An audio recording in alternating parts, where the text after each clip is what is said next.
All right, today's the Grapple TV podcast. We're doing something a little bit different. We're not going to really talk any jujitsu today. We're going to talk a little stuff that's going on in the world today, particularly here in the United States, particularly what started in Minnesota. Um, right now, I have on the line with me, I have Tony Williams, a black belt out of Chicago, and I have Roberto Ramirez out of, I'm sorry, where are you out of, Roberto? Chicago. Out of Chicago. Chicago. Funny thing, Roberto, I just started watching Chicago PD, the series, and Okay. man, that gives cops a bad name. Although I like some of the stuff they do, if you were to watch that show, you would think like, man, But that's what it is. It's a show. yeah, I It's a know, show. I Yeah. know. But this is the only one out there that's really that bad. Like a lot of the other shows are kind of nice, but the Chicago one, I was like, whoa. Anyways, I'm sorry, I didn't mean to get off track there, and I'm not Roberto. You know, I don't feel that way about cops in general. So right now, I want to go ahead and get the perspective, or I should say, let me ask you, Roberto, about what do you feel is going on out there in Chicago and the rest of the world or the rest of the country? Yeah. Unfortunately, I think the we're in a really historic time in our lives here, and it's not a good time right now. And that starts all the way from the top. And when I say from the top, I don't want to even mention his name. I don't want to get too political and stuff like that. But the state of the country, the divide in our country, is really bad. Like I've never seen before. Like I've never seen before. And here in Chicago, and you can ask Tony because over the weekend it was kind of like a powder keg that just blew up. You know what I'm saying? Racial divides and stuff like that. And coming from the law enforcement community, you know, I have kids. I have two daughters that are in this generation. You know what I'm saying? That are in this generation. And as a law enforcement officer, I'm torn because I support my daughters, in whatever they believe in and stuff like that. And unfortunately, some of the stuff that's being said and the rhetoric that's being said towards police, is just like a blanket, thing that all police are jerks, all police are assholes. Now they're saying all police are bastards. They even call us Nazis and stuff like that when they realize it's just like, it's not everybody. I understand, people see stuff on TV, but, you know, not everybody's like that. And it's kind of hard for me to, try to explain to my daughters that, listen, it's not like that, but, there's bad cops, there's good cops. But unfortunately, the way stuff is being portrayed right now, it puts us in a really bad situation. The thing I like to say is that there's bad black people, there's bad white people, there's Yeah. bad Mexican people, there's bad Yeah. cops, there's bad Yeah. there's bad politicians. In every group I just mentioned, there's good people, Of course. and so I think we get caught up in the small minority of a certain group that causes problems, and then we just think everybody's that way in that group, right? That seems like how we perceive things. What do you Right. think about that? I would, one of the things I would just kind of interject, I think, to play devil's advocate on the other side is that, yeah, there are bad black people. Yes, there are bad white people. There are bad humans, right? But I think the issue with law enforcement, at least the way I see it, is that uh, it's not only that there are bad elements and there's a minority of bad elements, but the real issue to me seems that there's a system that protects those bad elements, and um, it's more of the systemic kind of racism that extends through the medical examiners to the district attorneys to the state's office, all the way down the chain, that allows to the unions that are protecting the bad cops, that allow cops that have 18 complaints to not only be on the force, but now we're finding out it's 18 complaints, whatever it is, and he's the training officer, Hmm. right? So the cop, I think his name was Chauvin, we now have two other cops. Those other two guys that just got on the force, they were on the force for like a week or something. They could be great guys for all we know. They get caught up in a situation, they get caught up in a system where we all understand hierarchy, where obviously if you're the new guy, you're not going to tell a superior what to do. they're actually going against Chauvin and saying that they tried to tell him to turn over, and what are you going to do? Go tackle your superior officer? And so we're seeing that, you know, this system allowed him to be a training officer, allowed him to be in a position that put other cops in jeopardy. And that's real, that you have two or three other cops that are now going to be affected because of his decision. But the system is what stops the cops from saying to their superior, just as in the military, just as in any kind of, you know, hierarchical, from even to an institution, a school. You know, a professor can't go say something to the big dean of the school or the head vice president of the school or something. So we understand that these hierarchies exist, but there is a systemic problem that allows racism and allows bad cops to remain on the force, and allows the bad cops to then become an example for people that are not in the better, that don't know good cops like you, Roberto, and Sam, and so forth.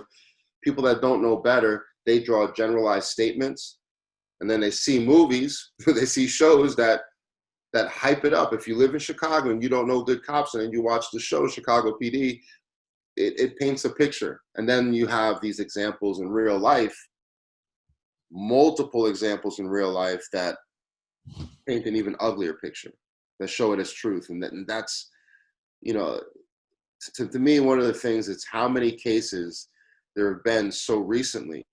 And all that is, it's not that there's just been a rash of it. What it's really showing is that we've always known that this has always been happening. It's just that, you know, the biggest advancements in civil rights is the cell phone and a camera phone. And now that we can be recording everything, all of a sudden we're starting to see just how prevalent it is. And that's the issue. That's the issue that says, well, wait a minute, is it just a rash? Is it just because it's hot, or people are crazy going on in the lockdown? It's been going on for these last couple of years. We're seeing something every couple months, every couple of weeks. You know, the systemic nature, the judges, you know, when you find out that there are white supremacists that are in the police force, that becomes a problem. That becomes a problem because then, Roberto, you get lopped in to their decisions as well.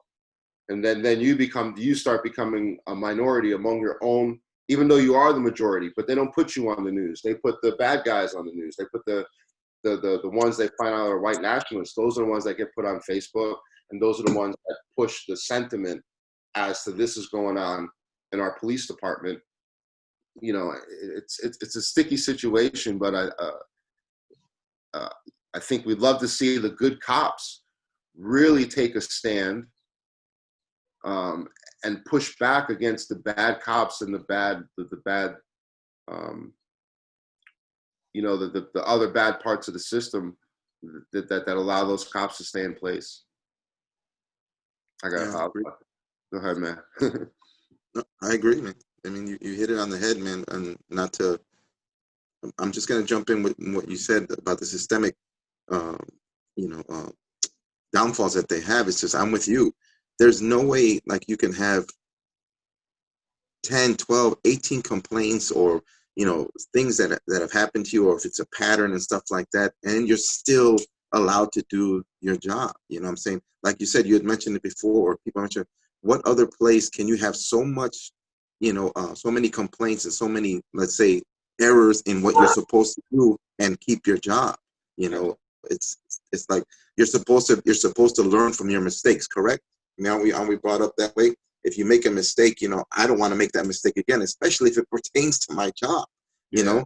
But unfortunately, the way they do it, it's like, well, let's give them another chance. Give them 1, 2, 3, maybe, okay, maybe to start on the job. But then when you start getting into the same pattern and stuff like that, it's up to the administration and the higher ups to say, you know what, I don't think you're good. You're a good candidate, or you're a person that needs to be doing what we want to do. Until that stops, I mean, you know, it's going to keep happening. And I mentioned that too. It's going to keep happening. On that point, I was talking to a buddy who's another Chicago police officer. And I don't know if this is the same across the country, Kenny, but he said something that was kind of interesting in relation to these like 16 complaints and how that can happen. and you can maybe tell me if I'm right or wrong in how I'm saying this, but he was saying that every complaint that goes against an officer kind of goes on that record. And then the result of that complaint also goes on that record. So you would see, I think it says like, each complaint's listed, and after a lot of the complaints, you would see no action taken or something like that, or no action needed. And then he explained the situation. He's like, what if I have a problem with you, Roberto, as an officer. I just don't like you, whatever, boom. I just got this beef with you. So every single day I call him up and I'm like, Roberto did this. Call up next day, Roberto did this. I keep putting in these really shallow complaints and even false complaints against you because I know that it can mess with your job. And he's saying, well, all those complaints get locked down. And it just seemed to me like, I can understand as a police officer that you might be in a position to have a lot of people that are going to be upset with whatever going to jail, and they could put up false complaints against you and so forth. But it would seem that the system should be able to meander through that and put on the record the ones that are real versus the ones that are false. Because we can't have just an officer that has 50 complaints and then his higher ups like, well, 48 of them they were nothing. It was an old lady that didn't know his, was just making up some, she couldn't see straight or whatever. She thought it was him every single time, whatever. That the system needs to be more adept to take care of something that would seem so obvious to like everybody on the outside. Well, just tell me how many complaints were real. Don't tell me the ones that were false. Tell me the ones that were real. And so we can really have an assessment as to, are you guys putting people on the streets that have viable complaints against them? And it would seem to me that all his complaints seem to follow a pattern. So then again, the person that's making the judgment on his complaints, they need to be held accountable as well. It goes back to the systemic nature. We're going to have stressed out cops that make bad decisions because of the stressful nature of the job.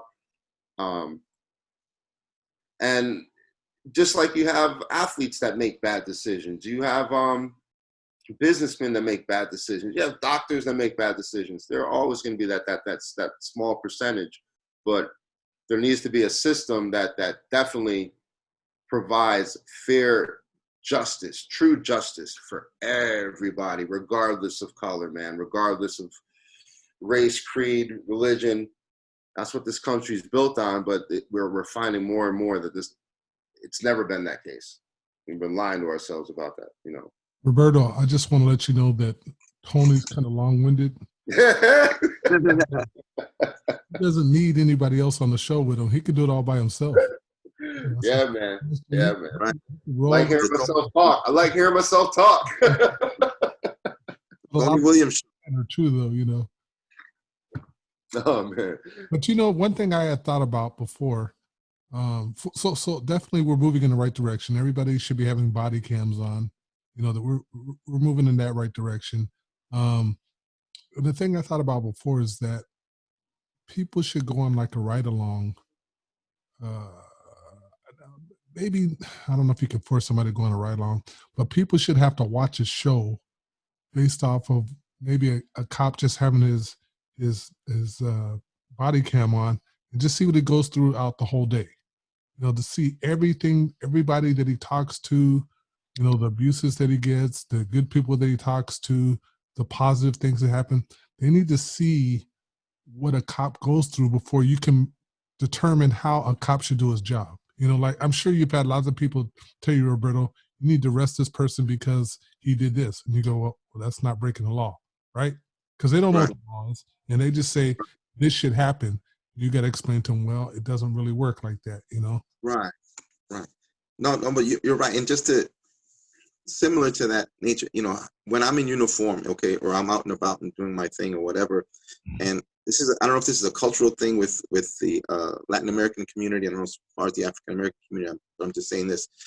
I'll go into neighborhoods or I'll go into my community, the Latin American community. I'm in full uniform. Let's say the other day I went to the supermarket, okay, and I was on the job and I was in uniform, and I go in and there's a little boy in the being a little boy, running around grabbing things and stuff like that. And the first thing he does, he sees me and he stops in his tracks. And the mom grabs him and says, "Listen, see that police officer? He's going to arrest you if you don't behave."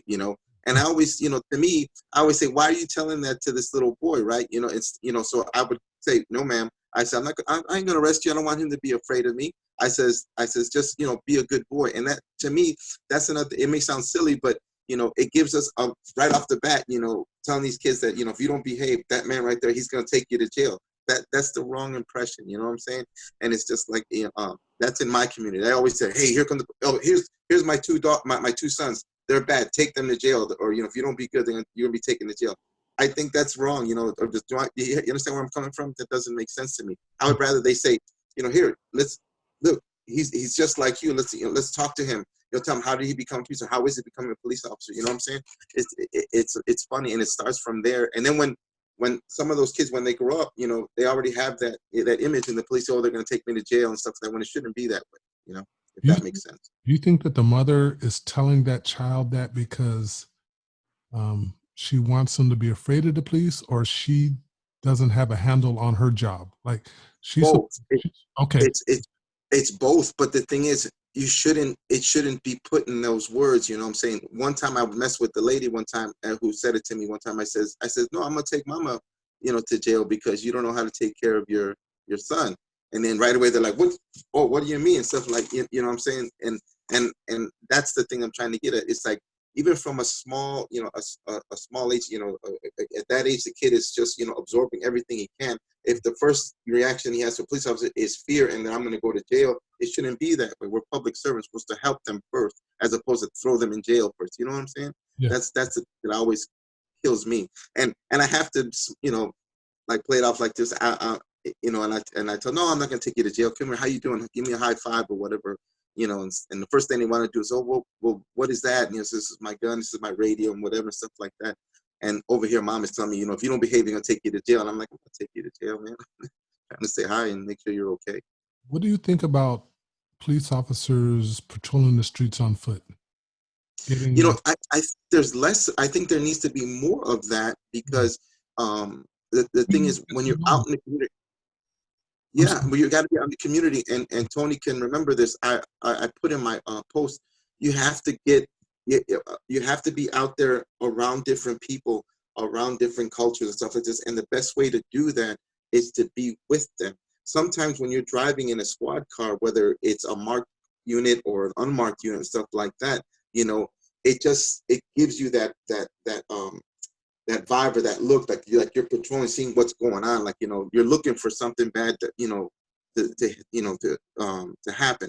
Whereas if you're walking in the community, like foot patrol and stuff like that, you're being involved in the community. You're walking around and seeing, you're meeting people, you're seeing people. That's just my opinion. I think there should be more of that.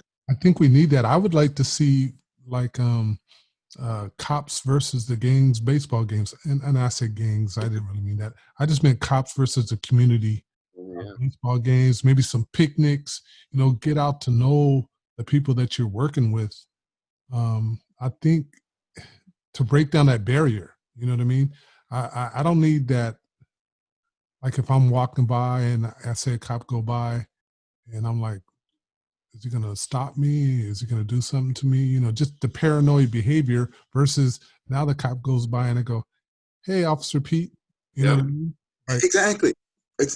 See, exactly. Exactly. See, that's the thing. But you and I, or me, you and Tony could be walking down the street, minding our own business. And if a squad car pulls alongside of us, you can't tell me that the three of us aren't going to think, okay, is he going to pull us over, or is he going to? We know it's in the back of our minds, and it shouldn't be that way. It shouldn't be that way. Absolutely. But that's how it is. That's how society is. I had to have my daughters. I had to give them the talk. Where can you imagine? Listen, if a police officer pulls you over or speaking to you, your hands have to be in this position. You have to, talk, with your voice at this range. Do you understand what I'm saying? And it shouldn't be that way, but I have to do that because you never know. You're going to get that one person that's, that's going to, you understand what I'm saying? I'm trying not to be, how can I say? I'm trying to make sure my words are coming out right because again, unfortunately, myself, Tony, yourself, so with this, I don't know if you're, but we were taught, listen, this is, if the police pull you over or if you're talking to police, this is how you have to speak, and even though we have freedom of speech or anything like that, because how many times growing up have I got pulled over by the police or whatever, if you say anything or raise your voice or say, hey, why am I doing, it's that's it, you're in cuffs, you're on the floor, whatever, and that's just the way it is, and it shouldn't be that way. It Yeah, shouldn't be and that I know that instantaneously when I, the last 20 years, I haven't got pulled over. But when I was younger and I would get pulled over, or if I'm walking down the street, they would stop me. My thought process was, I want to go home tonight. So way. Yeah. I'm not going to say nothing to give this cop any reason to do anything that he doesn't need to do. So I'm just like, yes, sir, no, sir. And a lot of times people don't behave that way, and then things happen. And I'm not saying that they don't have a right to do that, but me personally, I know I want to sleep in my own bed tonight. I don't want to sleep on a Guys, like all three of us are relating, kind of related situation. Like I've been pulled over recently for during the lockdown. I got pulled over for going through a stop sign. He said I didn't stop for 3 seconds. Then he let me go, no ticket, all that kind of stuff. I've been, when I got my car, I drive what do you call it? A Ford Explorer. It looks like a cop car. I drive a white one, so it looks exactly like a cop car, but it's a sport model, whatever. So right when I got it, I'm driving through Chicago, driving through the city. I had a cop like track me down. We had pulled up next to each other. I made a turn, went a couple different blocks. He tracks me down, puts his lights on, pulls up next to me and says, hey, how do you like that car? I'm thinking about getting it myself. I simply say to him, yeah, that's good. I just got it, kind of explain to him. But then I'm sitting there thinking to myself, it's a cop car. You've never driven it? Like you've never driven it. So we've all kind of related our mentality with cops is that you come into interaction with fear. And what you related, Roberto's boy, is like you're saying, hey, we want to take cops back to the time of like Leave It to Beaver. Cop come knock on your door, walk in your house, like, hey, Mr. Cop, how you doing? That 100%, if there's a cop walking up and down my street every day, I see him on a weekly basis, I know him on a name, know him by name, 100% that's going to ease the community, create a sense of bond between me and the police force where I can say if I got pulled over a couple blocks away, I could be like, hey man, I'm really good friends with Officer Ramirez. He patrols my neighborhood. I see him all the time. I'm not here to do anything. Just that bit of commonality. But you're absolutely right. If a cop pulled up behind me 3 or 4 days ago, right when this kind of all kicked off, and I had to like take a deep breath because I felt my hands gripping my steering wheel because I was scared of the lights going up and getting pulled over. And I just gotten pulled over a couple of weeks ago for that stop sign thing. Know everything's fine, but every single interaction has me like just that fear. And we're all relating it. You said it, we all kind of grew up learning to fear the police. That comes from something very real, that there's a reason that there's a fear of the police, and we need to really kind of look at it face first. I think Roberto and Kenny, what you're saying though, cops on foot, cops in the neighborhoods on bikes, where you can see the cops. I think that would just be a huge step in creating a bond between the community, because right now it does seem like a military force. It does seem like a military force in unmarked cars, and you got states that are going to spend money on. They always get like some new iteration and new generation of unmarked cars that look even a little bit more lethal and more militaristic. So Yeah, exactly. so it's like which way we're progressing in terms of how the community feels with the police force. And if that, if we can close that gap where every interaction isn't a stressful situation, particularly with minorities, particularly with poor people. I like to look at this situation. I says, as much as it's a racial thing, I believe it is a socioeconomic thing. More minorities are poor in bigger cities and so forth. I think there's issues where you have cities that have financial fines, like fines for tickets or driving traffic violations, and those fines can double, lead to license suspensions, and lead to making you a felon. So basically, now we're turning poor people into felons because they can't pay traffic tickets and stuff like that. That creates tension in. Now I go to pull a car over. I'm a cop. I pull a car over, and it's just a dude that couldn't pay his tickets. He doesn't have a license, and he's on edge because he just wants to feed his kids, but he knows he has no license. And now we got this big tense situation. The cop comes up. He reads this dude's body language, knows something's up. This kid's thinking, man, I got to go to work tomorrow. I have to feed my family. We got a situation that can go south, and we see so much of that. So I just wish we can clean up some of that stuff as well. But I think what you're saying, man, put the police in the community where we can see them, where we know them, where they know us. I think that's a win. That's a step in the right direction. I think, of course, we don't know all the answers, but I think we need to have dialogue. And we need to have dialogue with everybody, and people have to come into the dialogue with an open mind. Like, let's not just say, I have my mind, this is how it should be, and try to force that upon the other side or sides or whatever. You need to come in with an open mind and just start the dialogue and just understand how people are thinking. It'd be nice just to, I don't know. Again, I'm going to go back to it again. Man, let's have barbecue with the cops once a month or something, and the firemen. Let's get the community together and then have a friendly discussion maybe after. I don't know. I'm just throwing things out there, but it just seems to me that we all need to see the perspective of the other side, and until we do that, none of this is really going to do anything. I mean, I just saw how they're taking $150 million away from LAPD. I don't know what they're going to do with that. And I can't see, one of the biggest cities in the nation taking money away from LAPD and expect them to do a better job. That doesn't make sense to me. Now, I mean, maybe there's some not corruption, maybe there's some misspending of the money in LAPD or something. But I mean, I think that's a different situation. I'm sorry, I'm rambling all over the place, but I do think we need that community policing togetherness and the chance to have a meeting and just have a dialogue with whoever, the city officials, the mayor, the president. Well, the president I listen, guys. I agree with you 100%. But like I said, community, based policing, get out with the community and stuff like that. But here's the thing. My thing is just like this. Okay. Let's say you have to do that because let's say they want to improve the relations between police, while they're on the job and with the community.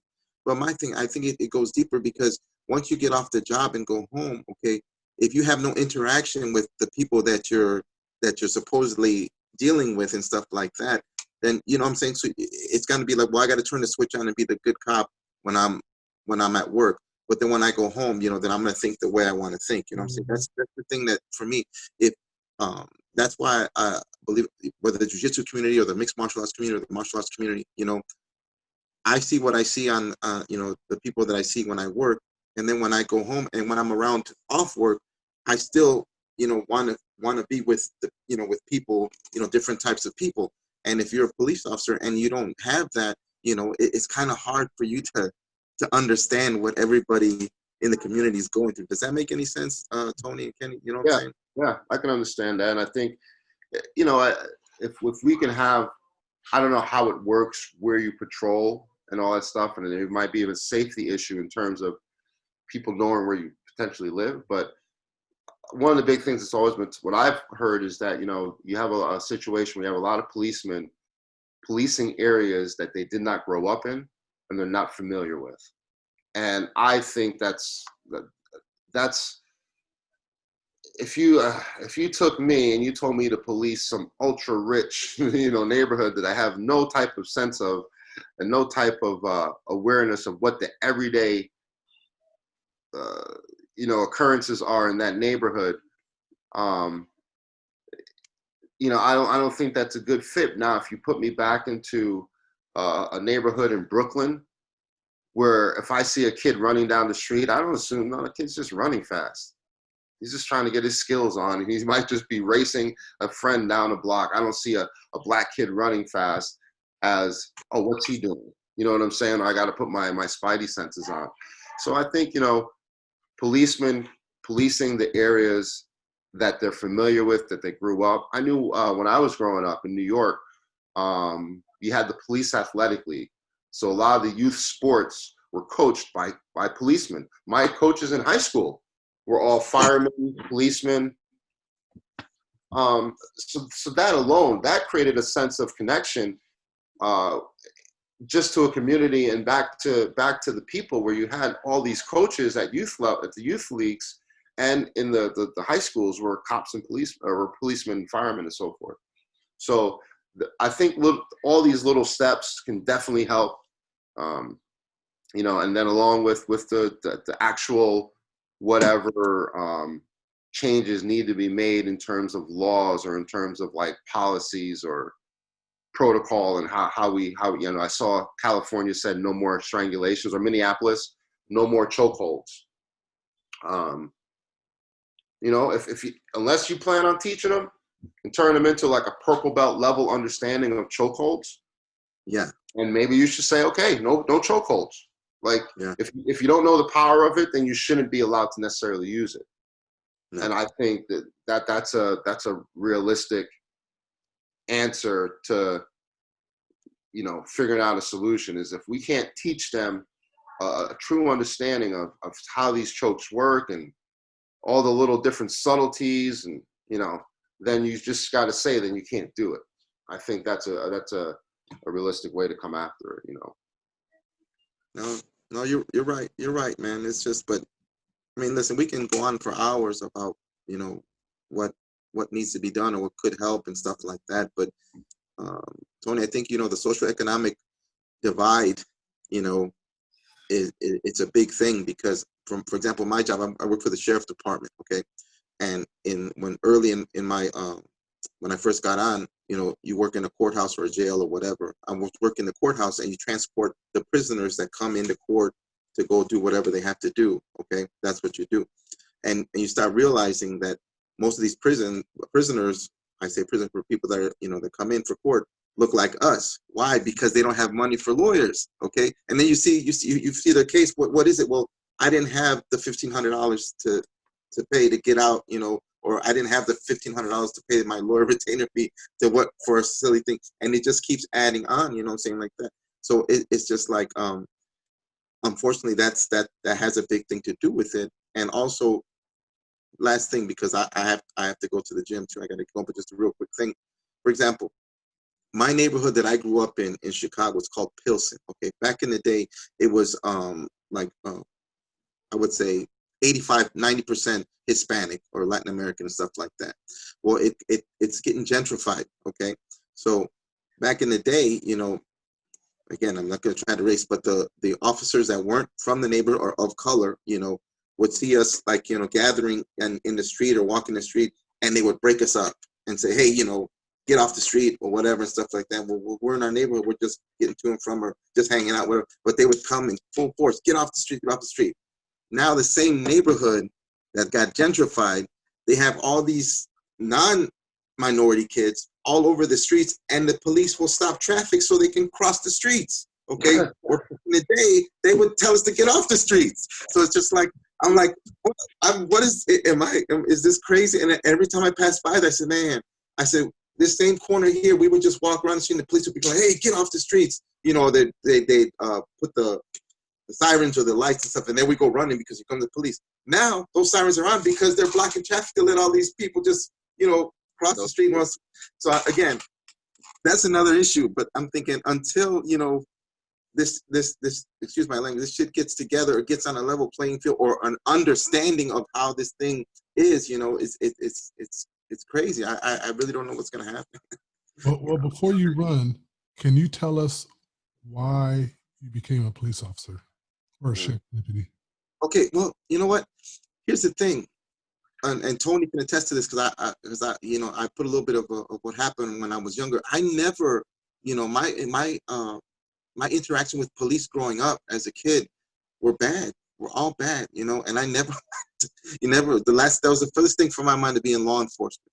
But like I said, it came to a point where, I says, if there's some way I can get one, I needed a job. Obviously, I was getting married and stuff like that. But I said, if there's some way I can become, a way where I can help the community or show, my community that you can be in this type of position and not treat people the way I was treated, then that's one of the reasons why when I got on the force, on the department, I says, no matter where they put me or what my job is or what do I do and stuff like that, when my interaction is with people, anybody, I want them to be treated right because I wasn't treated right, by the police growing up, and that I'm surprised I lasted this long because when I got on, I was like, I ain't gonna do this, and stuff like that. And I was, but now this is my 25th year, on the department, you know what I'm saying? And it's just like, I just wanted to, once I got on to make sure that my interaction with the public would be nothing like it was when I grew up because it was all bad. You know what I'm saying? So It's real. and I try to show that to my kids, that, we're not all, last thing, man, guys, for me, we had a protest, a peaceful protest right outside my house in my neighborhood. And my neighborhood is nothing but police and city workers and firemen, okay? And so when they said they were coming over here, right away, all my friends are saying, hey, man, they're going to come to the neighborhood and this and that and just be ready and stuff like that. And I'm just like, okay. I said, well, I live it. Now, again, my daughters are of this generation. They're in their 20s, okay? So they're Black Lives Matter, and I understand I have to support them, but they got to understand. I was in a conundrum because I can't put anything in my window, whether it's Black Lives Matter or whether it's Blue Lives Matter, because if somebody in the neighborhood sees that, they'll throw a rock through my window because, oh, this is a Black Lives Matter type of house. Or somebody that's a looter is going to throw a brick through my window. Oh, that's Blue Lives Matter. Do you understand my positioning? So what happened was when the protest came, my daughters got involved and they went, and which is their right. They were exercising their right, to freedom of speech. I walked along with them, but you hear the rhetoric, police are Nazis and all this stuff, and I'm like, okay, you don't know me and stuff like that, but I was there to support my dad. But can you imagine where my conundrum is, or where why can't we put up the sign in our window, Papi? Because a brick comes through there, they're just gonna look at one. These people are gonna look at this way. If the brick comes through there because they see the Blue Lives Matter, it's gonna be, so I'm in a like kind of touchy situation. That's tough. That's tough. We need to get back to humans just stop being assholes and throwing bricks through windows. At the end of the day, we talk with my other athlete friends. My athlete friends were saying, man, when you're an athlete, you walk in. The minute you walk into the complex, all your issues stay right at the door. The minute you put that uniform on or whatever, your jersey, you're all going for the same goal, and all your differences do not matter whatsoever. They're not an issue. They're not brought up until you have an opportunity to go and be an individual again. But as why we can't get to this point as humans to realize that, as Americans, just to realize, like, if I put a brick through your window, at some point, either you or your daughter, your wife, they're going to put a brick through my window. So it's just like, we just need to take care of each other. And if you don't got it, just take care of yourself. Take care of yourself, people. Take care of yourself. You know what I'm saying? Like, I don't know why we're losing our humanity as Americans, man. We're losing our humanity and we're not able to control ourselves. That's exactly it, Tony. Our humanity is being lost because we're not looking at each other as people and as individuals and stuff like that. You understand? I don't care what your political background is. I don't care what your religious background is. Stuff this. If you're a good person to me and you treat me and you treat others good, then you're a good person. You know what I'm saying? I've lost I've lost friends per se, on social media when this jerk got in the White House because of the certain thing that he says, and you know, and I lost friends because of that, because lost them in the sense where, like, you know what, I don't want to hear the crazy stuff that you say, and then on social media, then you see me on a regular thing, and everything's, you know, like real, you know, really cool. You know, it's hard for me. Hey, buddy. It's kind of hard for me. You know, build that wall and send all these people back to where they came from, right? That's his put, and then I say, hey man, how you doing? A long time no see. Let's go hang out. I'm like, what? You know, bro, you understand? You feel more? I'm coming from? Complex times. It's complex times, and unfortunately, people they want to see if you post something, they want to think that that's your entirety of person, and that's exactly who you are, and you're yelling it for. It's like, I mean, I just pressed the button, share. You know what I'm saying? Like, I might not have read the post, but it's finicky times because of all the information and how much we're able to express ourselves through what we post and all that kind of stuff. But at the end of the day, we go in jiu-jitsu, we all choke each other out, give each other a handshake, a hug at the end, and we go, and we can't wait to come do it again. So we learn that those differences don't matter when you're just kind of getting in and being about it, you know, being about something that's beyond just your individual experience in life, man. But gents, I gotta run to the gym. All my clients are texting me saying, we're at the gym, where are you? I'm saying, I'll be there. Thank you guys. Can I get my last story in real quick? It's really quick. Mm-hmm. Go ahead.